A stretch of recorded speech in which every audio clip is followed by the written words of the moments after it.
support of Parasite Cable TV. I am Jam Rukat, and with me is none other than the General Manager of Limkit Kailux Hotel, Mr. Jerome De La Fuente. Good afternoon, Jerome. Good afternoon, Jam, and good afternoon to all of the media and the televiewers, as well as the blogger friends who are present here.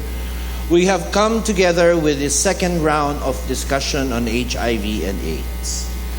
Yes, this time we will get the statistics, how we are doing in the region, how and where to get treatment, and later we will also launch a creative production of a non-government organization in their advocacy on HIV and AIDS. All right, we have with us from the infectious disease cluster of the Department of Health, Region 10, Mr. Ian Jose Baang. We also have from the Northern Mindanao Medical Center, Ms. Concepcion Pagara. Welcome. On the other side, we have our advocates of raising awareness of HIV and AIDS. We have the president of the Misamis Oriental Cagayan de Oro AIDS Network, or MOCAN, Ms. Fritzy Estoque. And we also have the Northern Mindanao AIDS Advocates Incorporated chairperson and Lima production manager, Stephen Christian Kilasio. And later on, we'll have the director for Lima production, Ms. Maya Poblete, will be here later. So welcome, everybody. Okay, let's start with the statistics from the Department of Health. Mr. Baang, what are the latest numbers in Region 10? And what is the trend? Is this increasing or decreasing? What age bracket are we now talking from the last episode? Here prepared, we have the June 2016 statistics from 1984 to June 2016. So let's have this directly. In June 2016, as of June 2016, we are in 26 cases per day.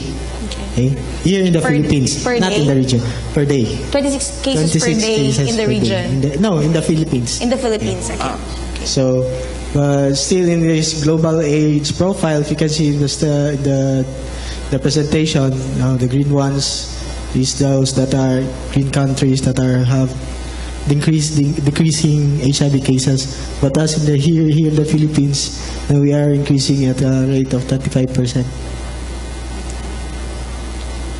And so this is the national statistics of the distribution by percentage. The NCR has the greatest distribution among the regions, and Region 10 is number 7 at 2%. Okay, so this is the statistics that we have. Okay, as of June, the month of June, we have 842 cases.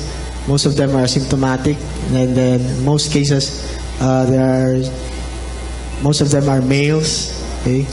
And our statistics, cumulative cases from 1984, January 1984, which we had our first HIV case here in the Philippines, until present, as of June 2016, we already have 34,999 cases. So, and then still, most of them are asymptomatics, and on the cases, sex distribution, most of them are males.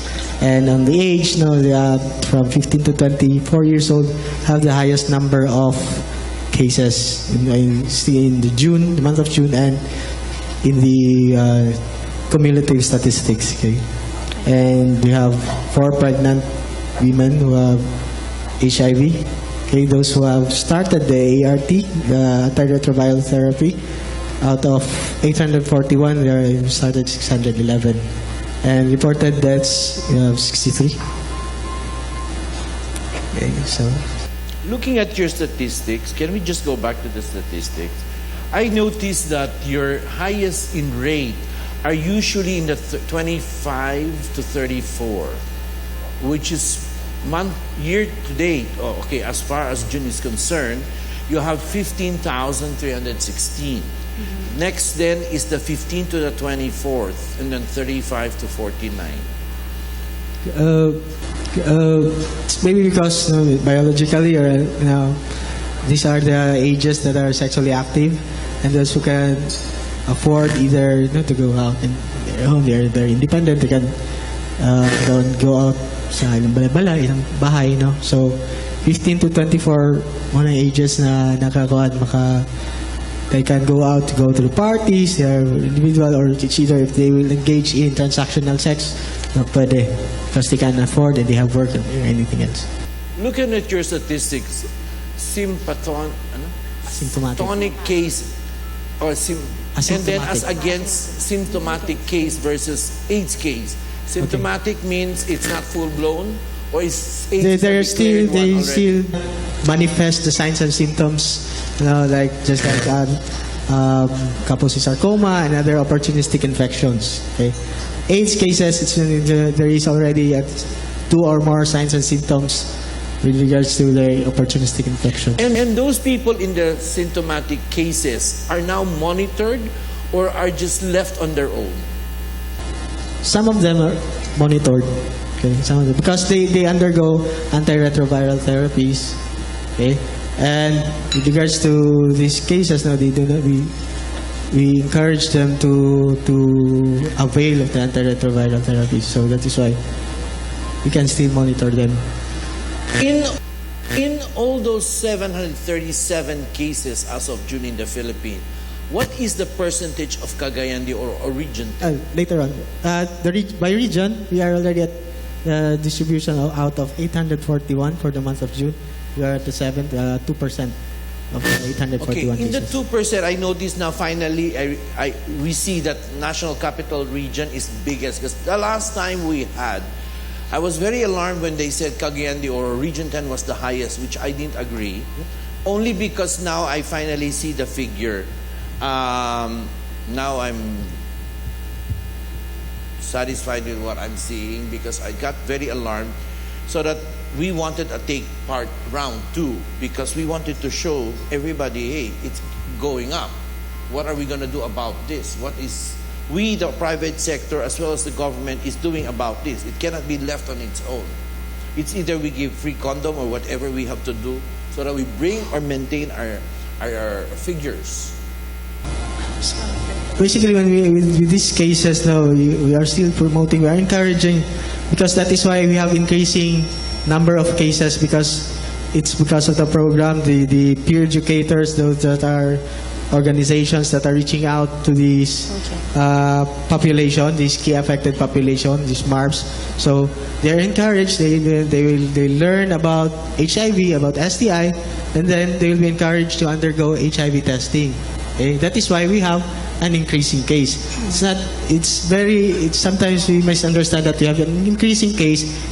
No, it doesn't mean that our government or the Department of Health is not doing something. It is because that we are reaching out, we encourage those people, the key population, to undergo HIV testing. Then they know their status.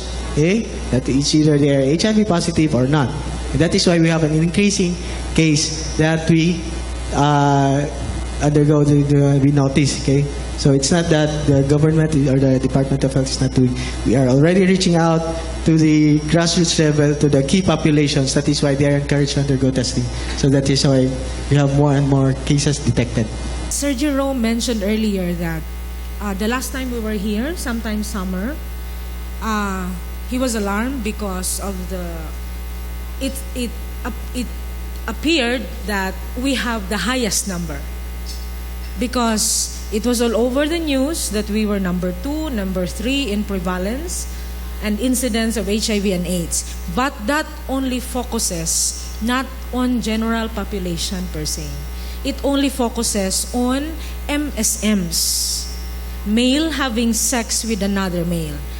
At kung i-specify pa natin yan, those MSMs doing anal sex, doon tayo mataas. Doon tayo mabilis ang akyat ng statistics. The trend didn't change. Until now, it's the same. Okay, that's good to hear. Those males, it doesn't mean also that those are MSMs. No, it doesn't mean that they are gays. There are straight men who engage also in having sex with men. So when you say MSM, it's really a male having sex with male. It's not gay having sex with another man. Okay, so that is why it includes the general population. It's either straight, bisexual, homosexual, or TG. Okay, so it includes all males. So let's not say mga homosexuals na engage okay. There are also males or non-homosexual, or that's what we call the straight, engage having sex with another male. Okay? So, In other words, if I may expound, our approach in the advocacy should not single out one sector. We need to go to the community, to the general population, because where can you probably find the bisexuals? Where can you probably find the paminta, the pamin, yung ayong lumabas, the closeted? Okay. See? They belong. They are within the general population. But really, the statistics show that MSM, eto yun sila. So we cannot single out. It's not fair, it's not good to say, mga gays lang yan. Because in fact, hindi. That's the reality. you can see still, this is the age distribution. The red is from 15 to 24 years old, and the green one is from 24 years old to 39 years old.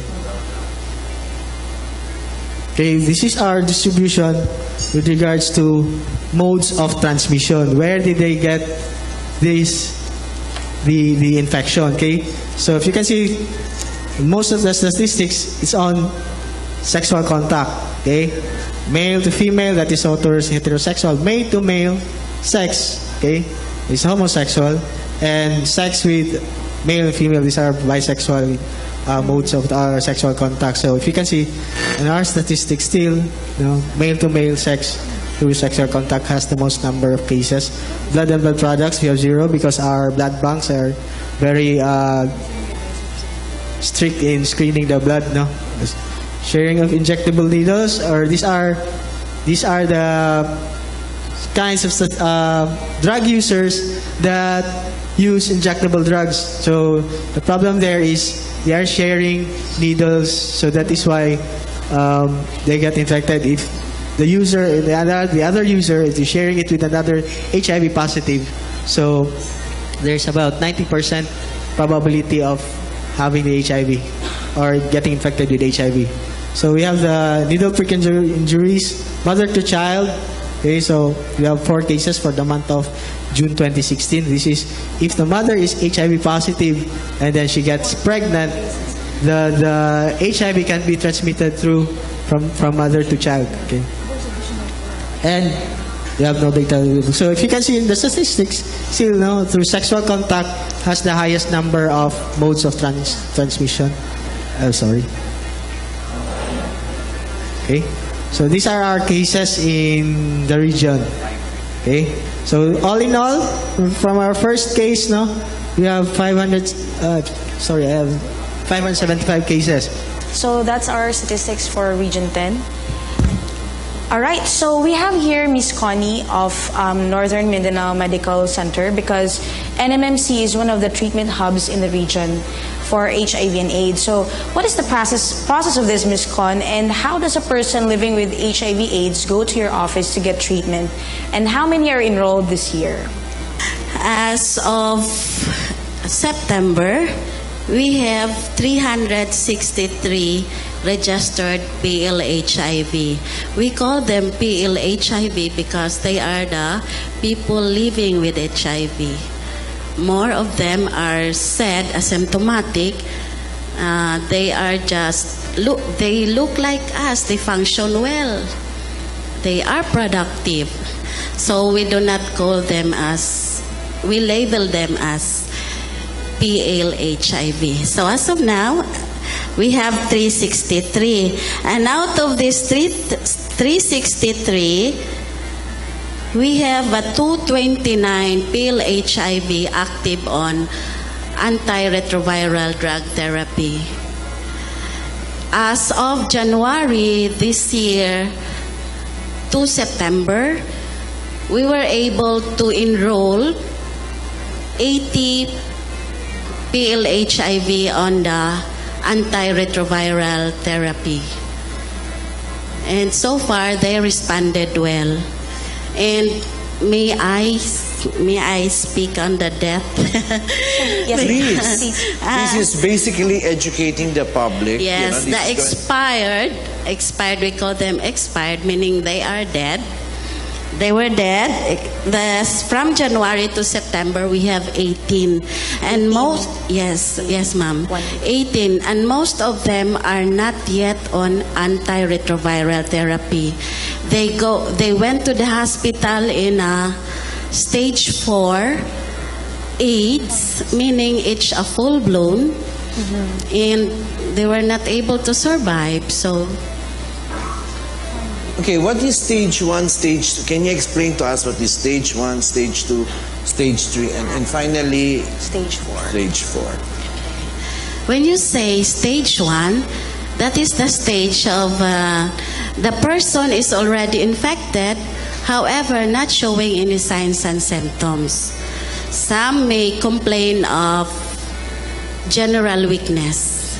The stage 2 is the stage wherein the client is now having some kind of mga skin disease, candidiasis, na siya mga herpes zoster, the viral infection.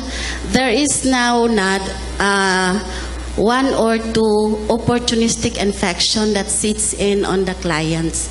So, what the client manifested is the symptoms of the disease. Let's say, fungal infection. So, there can be some whitish, diya sa baba na yung mga white kaayo. So, that is called fungal infection. So, that he can be now categorized as stage 2.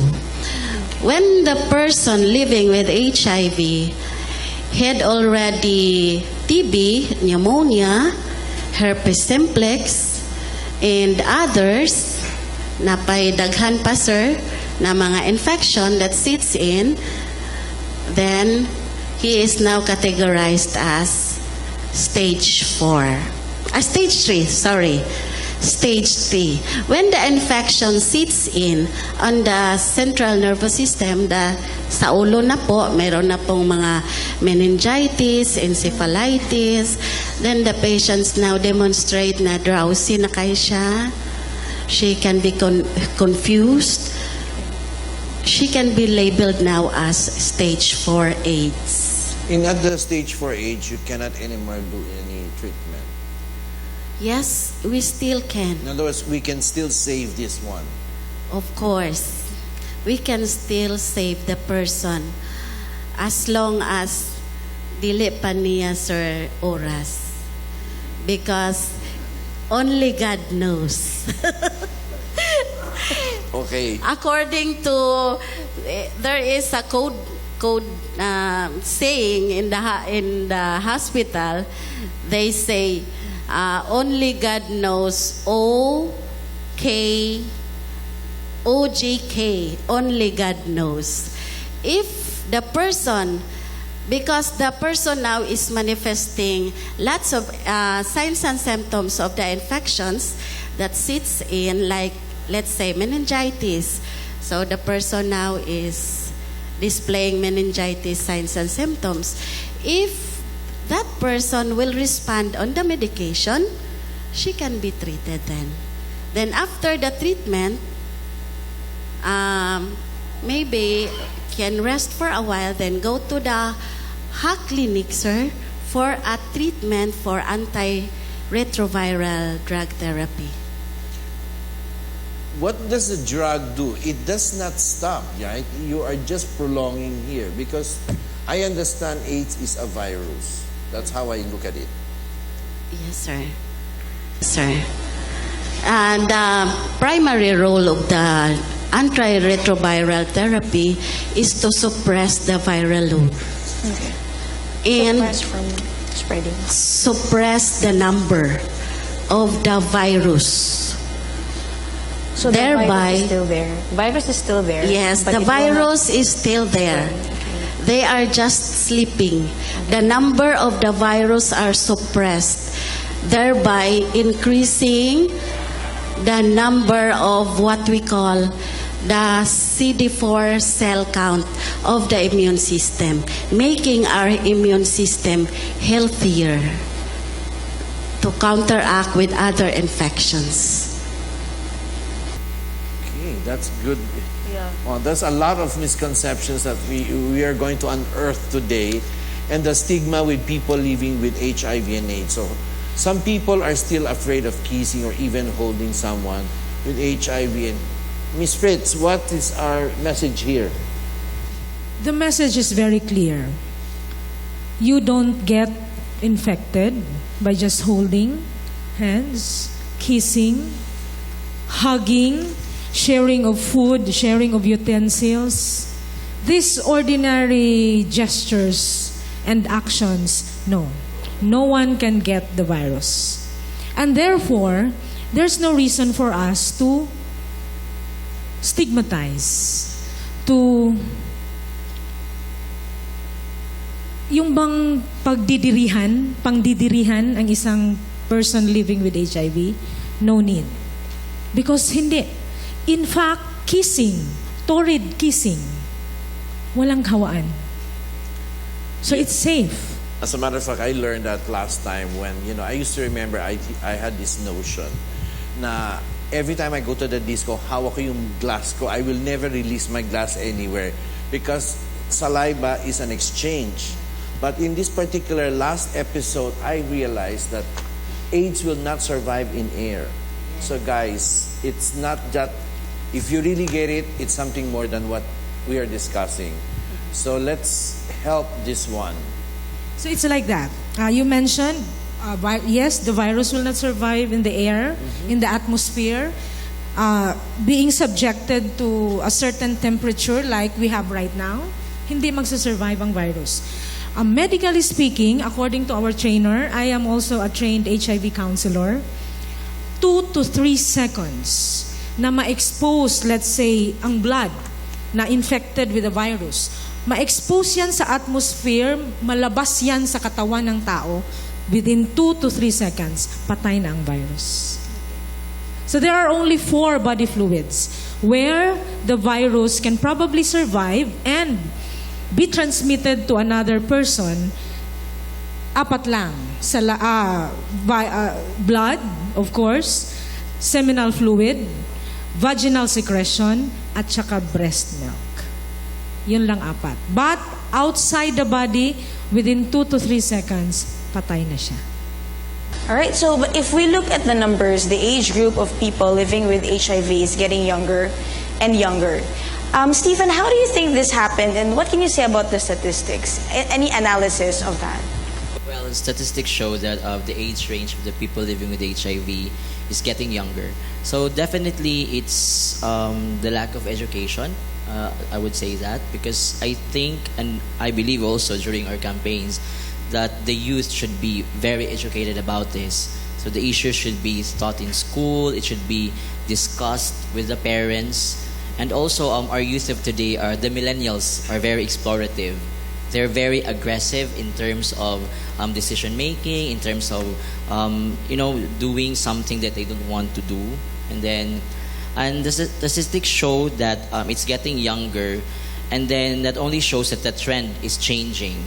So definitely, in the coming years, hopefully, the statistics will change into the general population, and then we need to do our share. I'd just like to know what HIV treatments are in the Philippines right now. Specifically, let's say in Cagayan de Oro. I know there's an HIV testing kit available already. I'm not sure with this if it's available. And you can test yourself.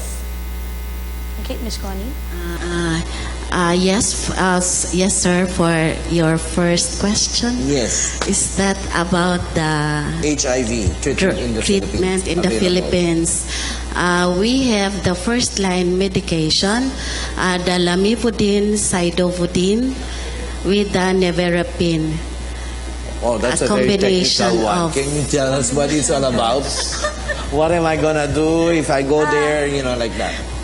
It's not actually, sir, it's not available in the market. It's only distributed by the DOH through the treatment hubs. So we ourselves dispense the medication to our clients. Okay. So what else? Let's say a possible case will come up. What does one do? Just turn in, go into Department of Health or to your hospital, and that's it? PhilHealth, is this going to be answerable? Is it all free? Everything is free? Yes, sir. Once the individual is, meron na po siyang hinala sa kanyang sarili na I might have the virus, then he can then go to lots of testing center here in Cagayan de Oro, sir. And I can only say for the government sector, which is NMMC and the social hygiene clinic in the city health office, the HIV testing is absolutely free. And prior to the testing, the client now will undergo HIV counseling, wherein they are educated, being informed of the HIV and AIDS transmission, and the others. Prior to testing, they are to sign a consent for testing. Okay. Yes. Then that consent will be together with the laboratory request that will be given to a medtech. Then a medtech now will do the testing of the specimen, which is blood. So basically, Mr. Jerome, once a person will have hinala that I might have this virus, all he can do is to submit for himself to a voluntary, confidential counseling and testing. This is free. Like what Ms. Connie earlier mentioned, it's in the City Health Office, sa Social Hygiene Clinic. That's free, confidential. There's another one at NMMC, sa treatment hub mismo, may libre din doon. There is also free at German Doctors Hospital. There is one private hospital also na libre, which is Maria Reina Hospital. All other private hospitals here in the city, meron, but it comes with a fee. Medyo may kamahalan yan. So, voluntary counseling and testing. May pre-counseling na mangyayari. That's why we have peer educators with us. We have HIV counselors para sila ang magkipagkausap sa isang client. Then, upon the pre-counseling, pag ma-assess doon na indeed may probability, no?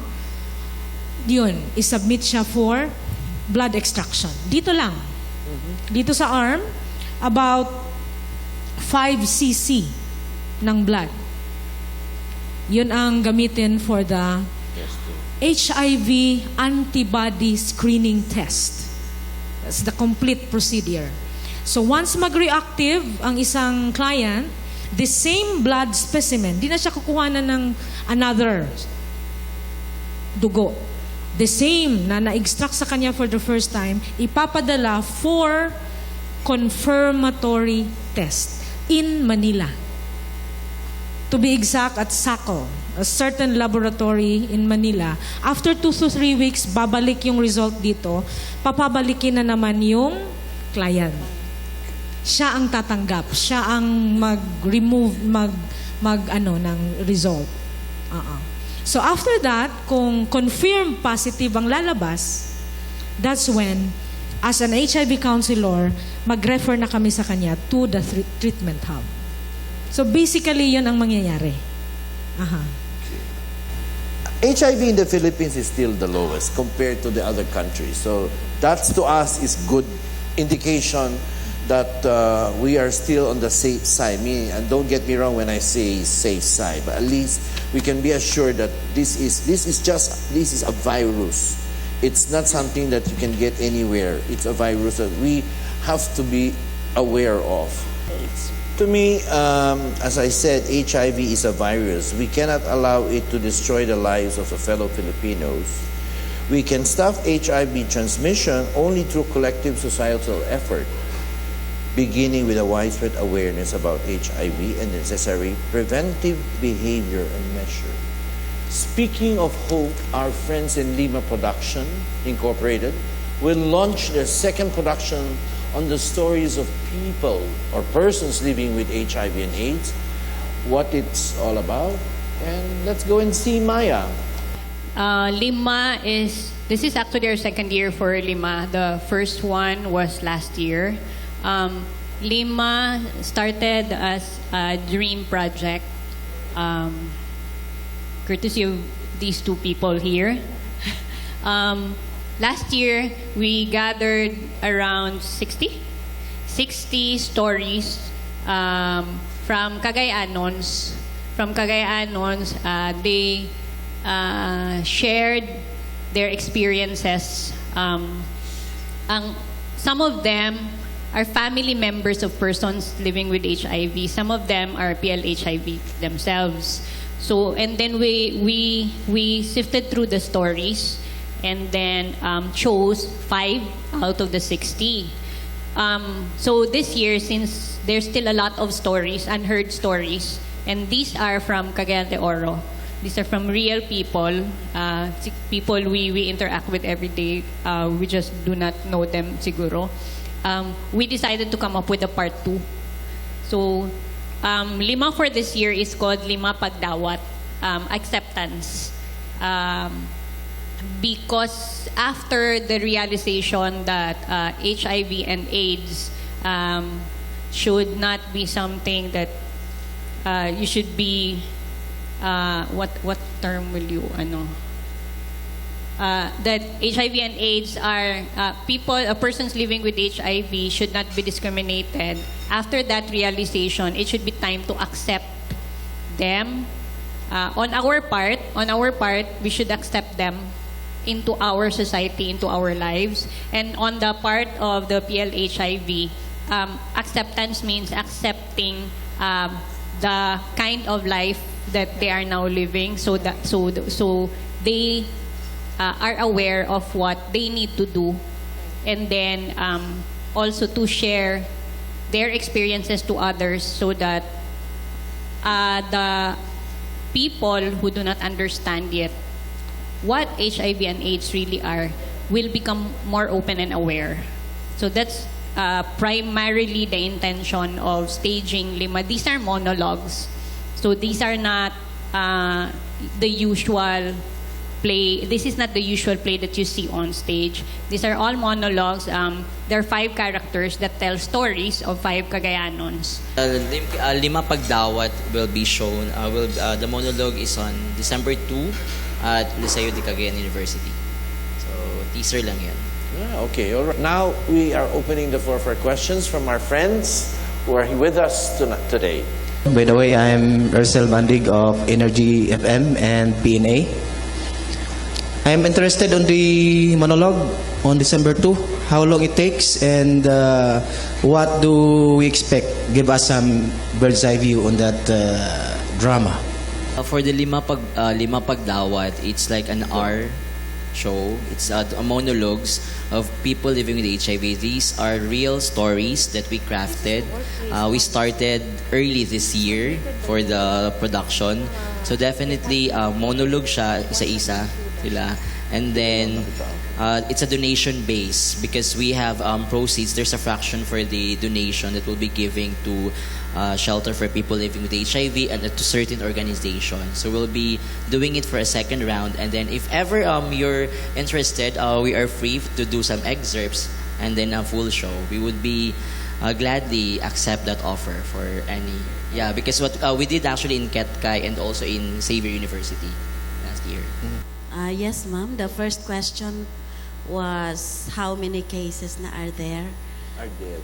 In the dead. For this year. Since the hub started on 2013 up to September 2016, we already have 363 registered cases. And from January this year up to September, we have already 18 deaths. 80 or 18? 18. 18. Yes. But nobody dies of HIV and AIDS. It's the complication that gets you. Absolutely, sir. Because everybody thinks, oh, you died of AIDS and AIDS. No, it's usually pulmonary that attacks them. From what I read. Yes, sir. Because hihina yung Immune valve, system. immune system. Okay, yes? Have we answered your question? Good. Do we have another one, please? Add-on lang ko sa statistics, 363 cases no since 2013 and 83 deaths from 18. 18. 18 Since from January to present. September. Ang age range nini. Age range? Age range, that's follow. They follow the national census. The middle age, the 15, 18 to 20. 18 to 35. 18 to 18 to 35. 35. So, is social media is contributory on this matter nga kaubos gakabata ang atong cases sa HIV? No, I don't think unsa kay angay buhaton ani sa Department of Health on advocacy side? I look. Basically, if you can see sa mga social media or even sa YouTube na ay yung HIV 101s over there. So, you just have to be very discerning kung which one that gives the correct information. Okay? Na ay katong mga Becky, Becky, something, no? So, nasa he or she has clips nga about HIV and AIDS and transmission. So you just have to be very sure kung asa or whatever you want to post sa media. It's the person's responsibility, no, to be careful or kaya mag-post lang dili lang indiscriminate ka post when you see something about HIV/AIDS, post na din mo. You should be very it's a responsible media posting dapat. Okay, so you get the proper information sa proper agencies. Dili lang makakuan through text and kuan because sometimes misunderstood and paspas kay pagkalat sa text messages or even sa posts sa Facebook. So you get the proper information from proper agencies, dili lang sa nasa. Thank you. Sa question ni Mr. Urcel, no? I guess ang iyang pasabot was our young people nowadays, the millennials, are very much into this technology. The trend. The apps available, and even our young people are using Android phones, right? And when you say Android phones, may nakadata na dyan, mabilis ang internet connection, they can just key in some words and they can find sex videos, right? Gone are the days na sa kapanahunan ko, mga classmates ko na lalaki, Playboy ang dala-dala. May isang Hard copy. magdadala dyan, tago ng tago, tapos magkakagulo na silang lahat. Outside the girls group. Diba? Yes, But precisely. nowadays, siguro yan ang minimin mo, precisely. sir, diba? It just Na for one click. They are exposed to these things. And in HD, high definition. Not just pictures. These are videos in different positions, in different colors. These are the realities of today. And so, yun ang tingin namin that the more we have to intensify our campaign, specifically advocacy on the education aspect, on the konteksto ng pagiging aware ng mga kabataan. Yan. So siguro, yan nga ang probably the reason why, while all other countries in the whole world, nagplato na yung statistics nila sa HIV and AIDS, nagbaba na ang iba. Sa Pilipinas, paakyat pa tayo. Talagang steep na akyat. Why? Maybe dyan ang kulang. No? The effective campaign, education campaign on HIV and AIDS. So dyan tayo magiging partner, especially the media sector. Right words, right messages, right statistics, para ma-avoid naman ang stigma and discrimination. So, very difficult, especially on our part as advocates, kasi we are giving hope to the community na you don't have to die of AIDS or for complicated infections, for complications. No. But at the same time, may thin line in between na as an advocate, as an educator, as an HIV counselor, para bang taktakutin natin sila na hindi madali ang mahawaan ng HIV. So, di ba, difficult. We give hope because the medication is free, it's available, it's confidential, and it's there. You just have to find it. And at the same time, tatakutin naman natin ang kabataan na do the right decision. So how can they probably make the right decision? It's only through education. If they're not aware, they can never be empowered. In awareness, there is empowerment. Once a person is empowered, he can decide what is best for him. In his lifestyle, sexually, lahat ng behavior ng isang tao, pag-empowered siya. No, this is also a challenge, no, kay karon na dili naman ta tri-media, it's quarter media because of the bloggers. So maybe bloggers is a big contributor no on this advocacy. The quarter media. Lang to what Fritzy said sa education and empowerment, I think it's that is one of the reasons why we put up Lima. Our initial aim is to educate, to make the people aware, because first and foremost, a lot of people do not know that AIDS is different from HIV. So that alone is a sign that a lot of people do not understand what HIV and what AIDS are. So that there is really a need to educate the people. And then a lot of people also do not know that by embracing a PLHIV or kissing the cheek of a PLHIV, you do not contract the disease. So that is one of the reasons why all the individuals involved in Lima go through story sessions, especially the artists, the performers. The performers actually interview or talk with the PLHIV. So, ang story session involves members, a representative of the Lima production, the artist who is giving life to the story of the PLHIV and the PLHIV.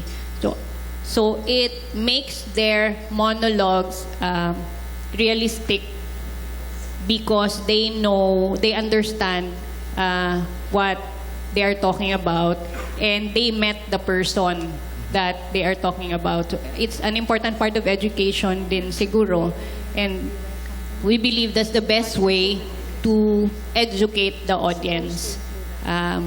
If for those who watched last year, you will, if you recall, some of the lines, some of the parts, no, in all 5 of the dialogues, there are portions there that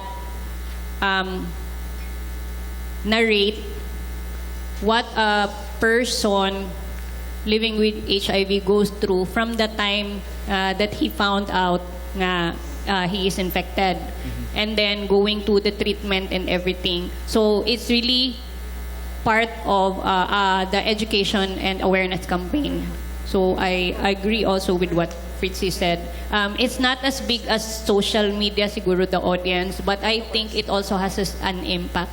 So that's why we're trying to put up Lima again this year, and then we're trying to also reach out to other places in Region 10 and in Northern Mindanao, so we can reach a lot of. We've had invitations actually from Davao, from Iligan and Butuan, but we're still finalizing. So we use social media to campaign for Lima, but it's not that extensive. But we're hoping that we will make a splash also. Or after that, we're planning to open more stories for people living with HIV. So it's like a whole year project na siya. And then also, few days back, and I had a meeting with the Red Whistle. So they're a national support organization for in campaign also with HIV. So we are collaborating with them. So we are translating Lima into Tagalog, but we retain the Bisaya lines because on the World AIDS Day, they have this campaign also, the love letters. So the stories of Lima will be read by celebrities themselves, and it will be launched on Spotify. So we're also catching the, para madunggan siya sa tanan gyud. It will be available. Yeah, we're actually on the works of that. The 5 stories are na-translate na ang duha. So the 3 are to translate, and then we'll be sending them to them. Thank you.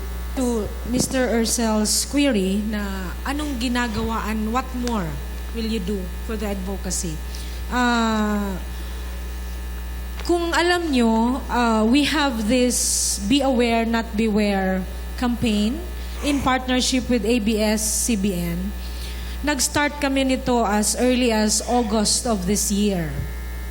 The campaign is basically a level up kind of HIV education among the youth. So we are using the module, the comprehensive module taught by to us by DOH and the Philippine National AIDS Council. So comprehensive talaga ang education campaign. Now we are targeting from August to December 1. That's the culminating day of the Be Aware, Not Beware project. We are targeting 500 young people, 5,000 rather, 5,000 young people to be educated on HIV and AIDS. So this is in partnership with ABS-CBN, Demolay, the Masonic youth organizations, the Mothers Club, the Jobs International, the Rainbow for Girls. Very technical yung mga pangalan nila. And this is also in partnership with Northern Mindanao AIDS Advocates, of course, because they deliver the testimonials. Immediately after the HIV 101, my testimonials. And of course, Save the Children. Yun yung partners natin with Be Aware.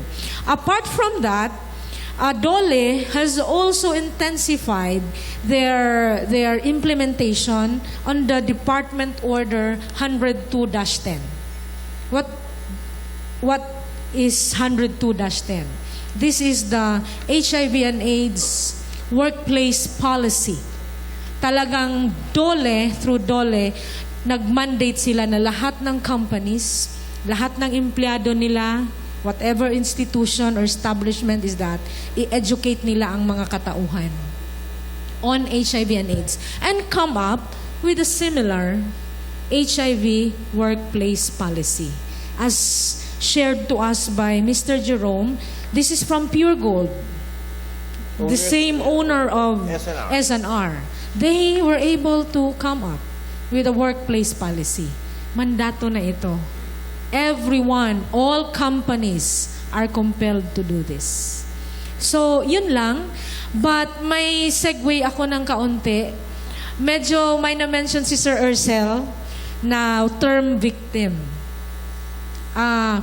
That word is talagang, if I'm very sorry about it, we do not use the term. Especially on the issue of HIV and AIDS.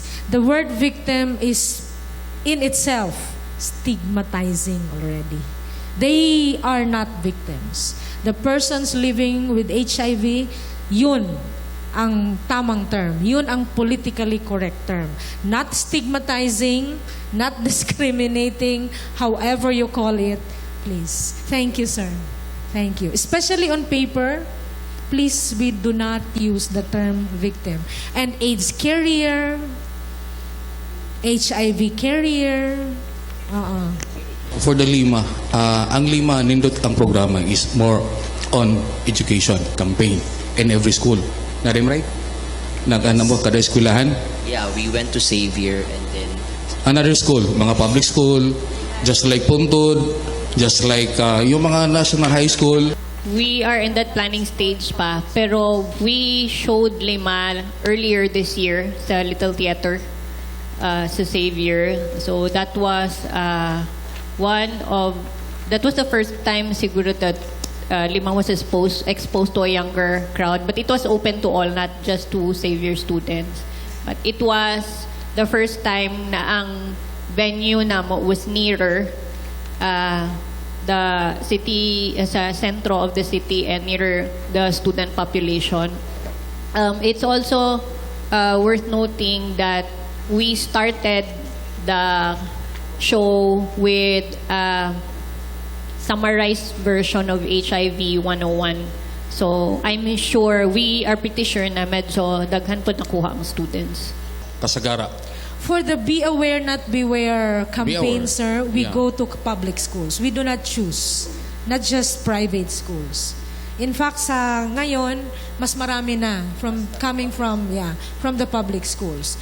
For Lima, we are trying to explore the possibility, considering that we need a bigger stage, we need proper lighting, because you see, this is a theatrical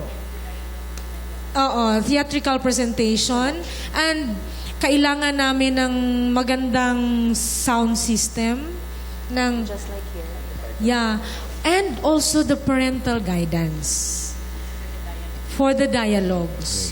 So we will explore the possibilities, because in fact last year when we had our first run, may mga high school students naman nun coming, and college students. Pero yun nga, they sought, permission from their parents. Yeah, there was one class last year who joined, who attended, who watched the show. So they came with a teacher and some of their parents. So that's a good thing. Pero sasabihin nating school, that's why we do this, we launch this in public so that people in the community would know. And for example, this is a challenge. This is an open invitation. For a principal probably, kung gusto niya ang ganitong engagement, the platform of educating her students, they would come to us and make arrangements. Yes. So that would be lovely if we can have engagement partnership with public schools. Oh, that's good to hear. But I'd just like to check with all of you, or those people who are involved in this project. At what level? Do you go down to the barangay level, or are you limiting yourselves to schools? Because there are quite a number of people in the barangay that must be educated, in the sense that there are fathers and mothers and their children have to be taught. And I heard, to show an event like yours, you need a clearance. I mean, during our time in sex education, we were grade 7. There was no such thing as clearance. And the subject inside inside the sex education is masturbation. They thought that, and the ones teaching us is a priest. So here, I'd like to know what programs are we undertaking, because we can have rounds and rounds of events like this, but if we're not tackling we don't go down to the brass tacks, which is the barangay level, we will never be effective. I am so happy to hear that coming from you, Mr. Jerome. But as far as we know, there is that existing civil service circular order. The same, similar to Dole's department order, mandating all government institutions, offices, and including the barangay level, to educate their people, to educate their employees, to educate their constituents. But there was one time we tried to reach out to Civil Service Commission, but we cannot just speak for them as far as implementation and monitoring is concerned. All we can talk about is the implementation and monitoring done by DOLE. Because in one way or another, as lead on NGO that pushes HIV and AIDS issues, they tap us as experts in educating the company's employees. But as to the government, maybe it's about time that we will have to, sit down with DILG, because they are there. The LGUs will follow them.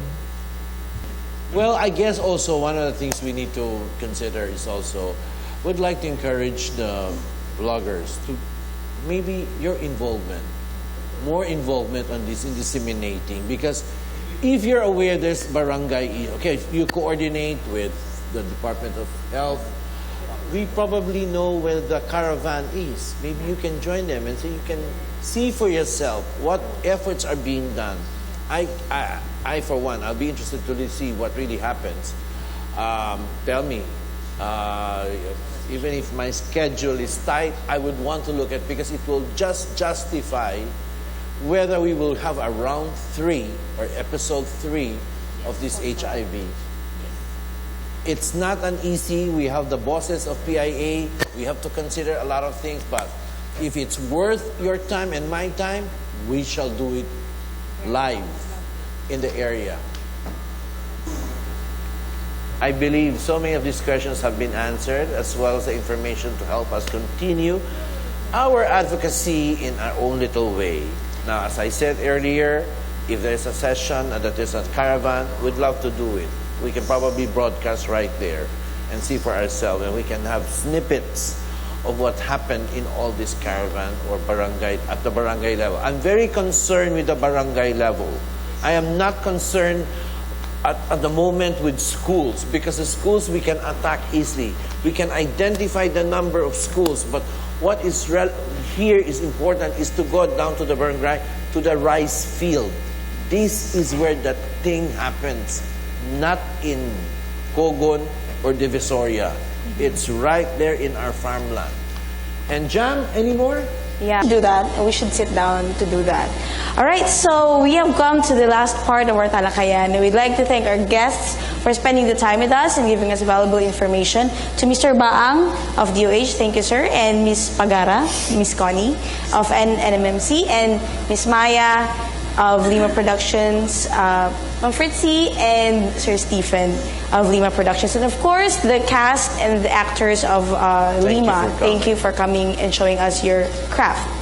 All right, so, and of course, big thanks to Mr. Jerome de la Fuente for being a partner for Talakayan sa PIA and Dumkit kay Laux right now, and then as co-host for this episode. Thank you as well to our media friends and bloggers who came here today, and to our avid televiewers.